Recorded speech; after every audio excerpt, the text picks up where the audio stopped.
Olá, amigos Logos Apologética, tudo bem? Aqui é o Emerson e neste vídeo nós vamos responder algumas alegações que eu vi que precisam ser respondidas nesse vídeo aí, né? Que é um podcast do nosso amigo Babino e do Piranda, né? Participaram aí de um podcast, né? E eu achei necessário dar uma resposta aqui porque eu vi muitas alegações aqui, né? E pessoas assim que não têm informação, tanta informação podem ver, podem levar como verdade, e é importante tecer alguns comentários, tá?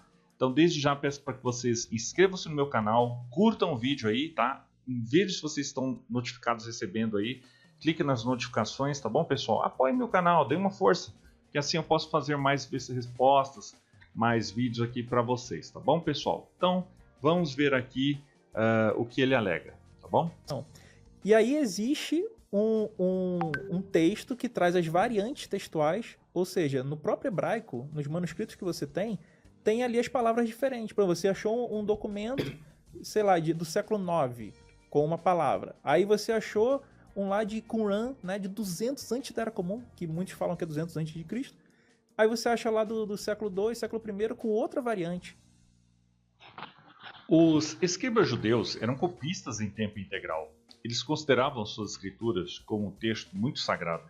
Transcrevê-los era um dever sagrado e uma responsabilidade incrível que eles desempenhavam com cuidado meticuloso. Eles contaram cada palavra e letra em cada linha. Assim que uma cópia precisa era cuidadosamente verificada, a cópia mais antiga nunca mais era usada, caso alguém acrescentasse seu próprio texto a uma área danificada. O hebraico, o idioma em que a maior parte do Antigo Testamento foi escrito, originalmente não tinha vogais.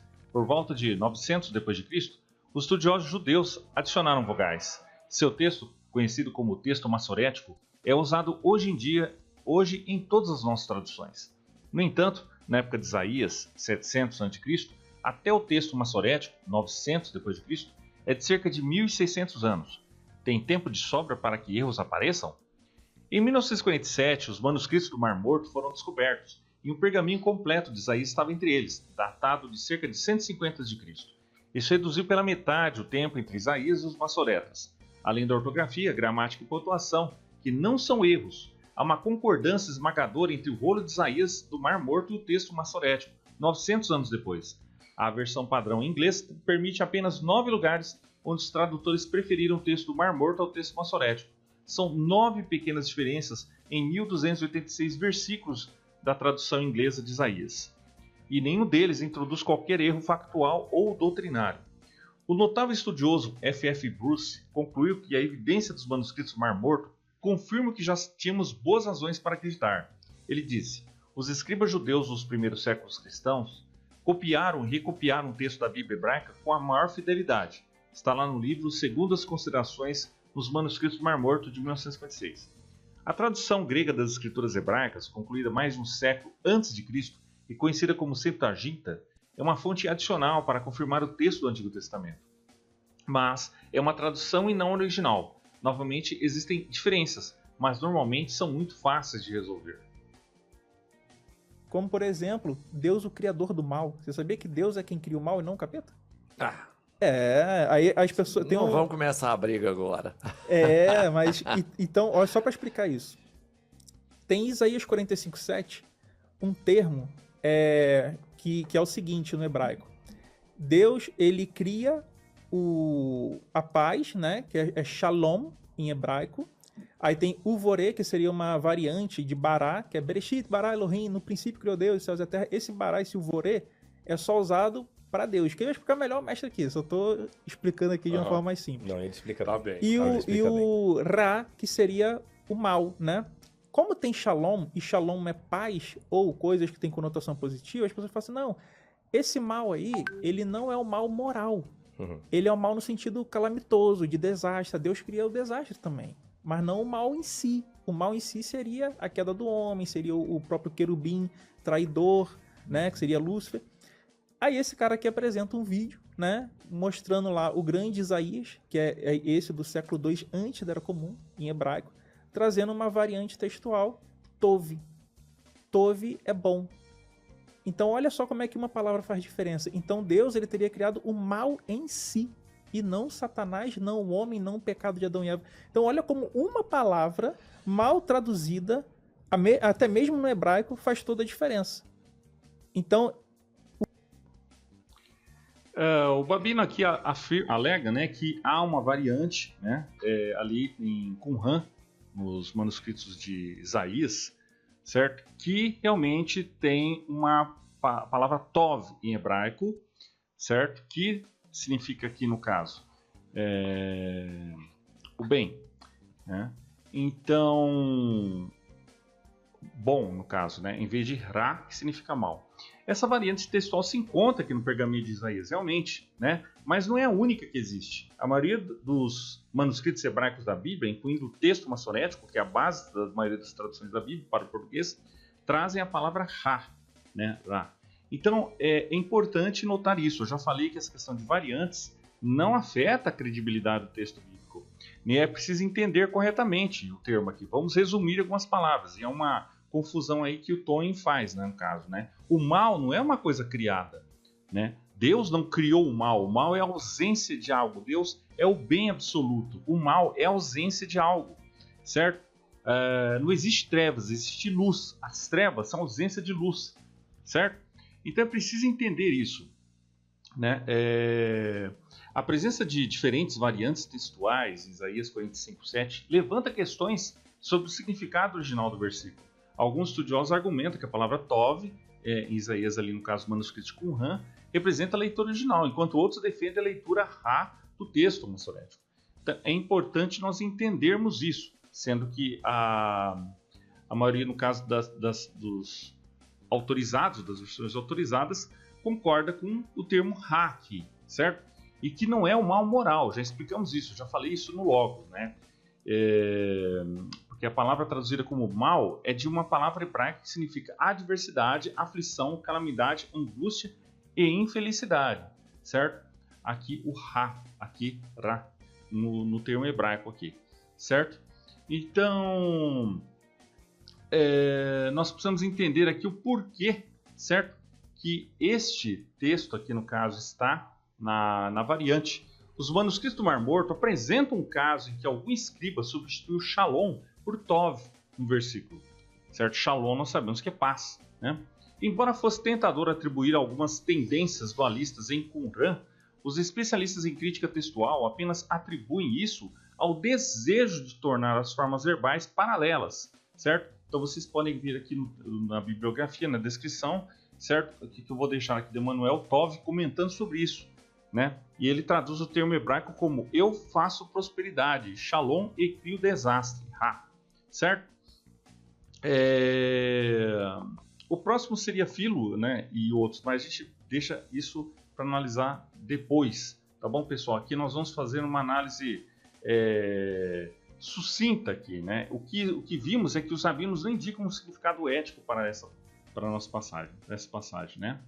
Então é preciso ver isso, certo, pessoal? Então, quando nós entendemos todo o termo, e eu recomendo para vocês, engraçado lá que os amigos não comentam, né, sobre Isaías 5:20, certo, pessoal? Isaías 5:20, que diz, né, no caso lá, Isaías 5:20, deixa eu abrir aqui no caso, Isaías 5:20, certo? Vocês lembram, no caso, que diz o seguinte, que faz exatamente essa menção do Tov lá. Ai dos que chamam mal, ai dos que ao mal chamam bem e ao bem mal, que fazem das trevas luz e da luz trevas, e fazem do amargo doce e do doce amargo. Então aqui está bem contrastado, aqui é diferente, tá? E aqui está mencionando o Tov aqui no original hebraico, tá? Não é numa variante lá, né? Então é preciso nós entendermos isso, né? Essa alegação aí do que os ateístas gostam de fazer, que Deus criou o mal, eles gostam muito de pegar nisso aí, né? O Tony gosta de pegar nesse argumento emocional, por que Deus não socorre lá a pessoa que tal. Ué, mas o que a pessoa está fazendo? O que as pessoas estão fazendo? A pessoa causou aquilo, causou mal, no caso, é preciso entender. O problema do mal, então é preciso entender isso. O problema do mal surge quando consideramos como um Deus todo-poderoso e todo bom poderia criar um mundo cheio de mal. Agora, existem respostas variadas a essa pergunta, dependendo do que a motiva. Se estamos procurando uma resposta lógica para a pergunta, recomendo o livro lá Deus, Liberdade e Mal, do Alvin Plantinga. O link está aqui na descrição. Eu tenho esse livro, muito bom. Tá? É um bom lugar para começar. Se um amigo está buscando conforto durante um momento de sofrimento, provavelmente não é um momento para uma discussão lógica. Porque o problema do mal não é um problema intelectual, né? É uma espiritual, é algo emocional também, certo? Alguns culpam Deus pelo mal, porque afinal Deus fez tudo, e a menos que queiramos negar que o mal existe, parece que Deus tem que responder a isso.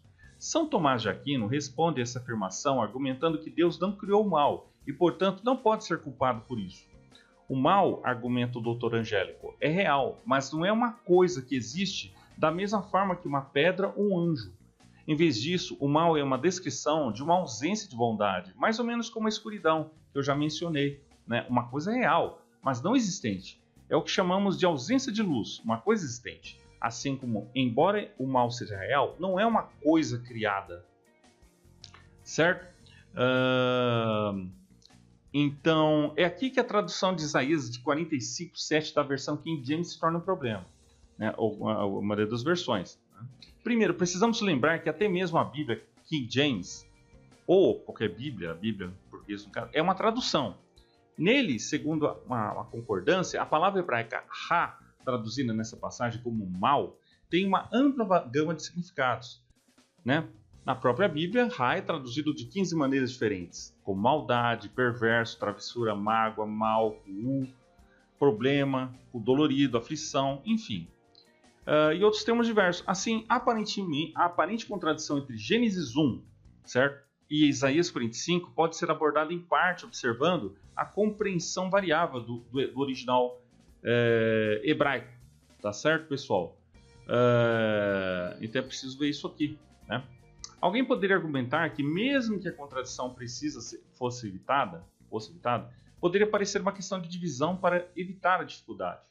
Afinal, alguns dos termos acima podem ser vistos como sinônimos de mal.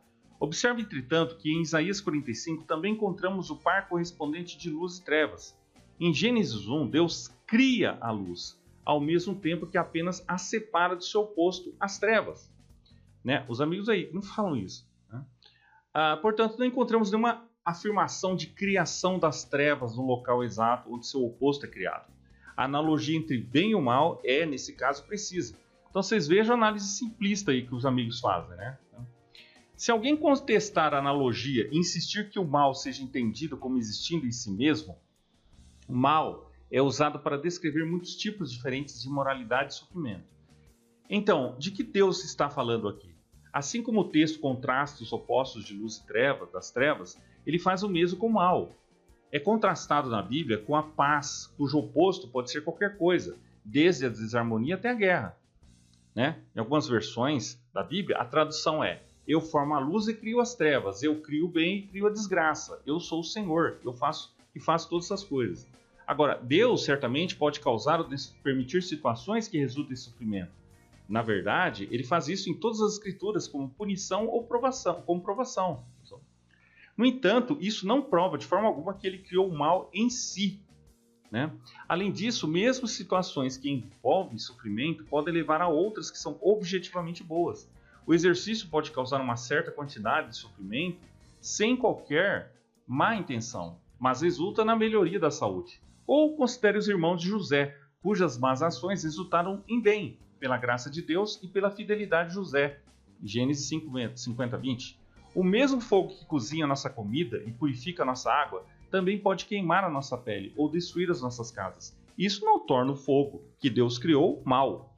Deus criou todas as coisas para que existissem, e as forças geradoras do mundo são salutares. Sabedoria 1:14. Deus apenas cria o mal da mesma forma que um fabricante de biscoito cria um buraco ali no biscoito, né? Não dando existência a uma coisa inexistente, mas criando uma substância cuja ausência é nomeada. Então vocês veem que tem biscoito com buraco no meio, mas não existe o buraco, existe o biscoito, correto? Entendeu? No sentido metafísico, o mal não existe em si mesmo. Por isso, não é correto afirmar que Deus o criou. Então, pessoal, essa aqui é a primeira parte dessa resposta, desse react aos amigos aí. Se vocês quiserem, eu respondo mais, eu faço mais, porque dá trabalho aqui pesquisar, dá trabalho fazer vídeo. Então, se vocês deixarem bastante like aqui nesse vídeo, se vocês comentarem, eu vou fazer mais react a esse vídeo aí. Tá bom, pessoal? Então é isso aí. Um abraço e até mais.